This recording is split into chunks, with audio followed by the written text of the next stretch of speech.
Abşeron üzərə İctimai Nəzarət Sədrinin müavini Səmədovun İsmailoğlu çəkilişə aparıram. Baxın bu çəkilişə. Bu Azərsu olan vaxtı bu sular çox normaldır. Baxırdılar, düzəldirdilər, subarkalayırdılar. İndi bu su meliorasiya veriləndən bəri bir yaxşı çim modu çıxardılar. Gətirirlər, çivi çalırlar. Çim quruyur, çıxır, çıxandan sonra başlayıb su yenə həmən vəziyyət alır. Bax, göl yaranıb. Burada bir dənə Kaspий gölü yaranıb. Baxın, bu gölə baxın, görün bu göl nə fərq gördür.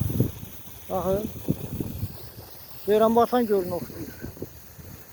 Görürsünüz, bax buna baxan yoxdur. Bu idara nə tər idaradır, nəyə baxır, nə iş görür bilən yoxdur. Çəkib verəndə də deyirlər ki, bu satqındır, nə bilim nədir. Mən devlətin müdafiə eləmədim, mənim üçün devlətin müdafiədir. İctimai nəzarətdir bizdə, devlətə dəstək, ictimaiyyətə dəstəkdir. Göstərirəm, baxın. Bunu tədbir görən yoxdur.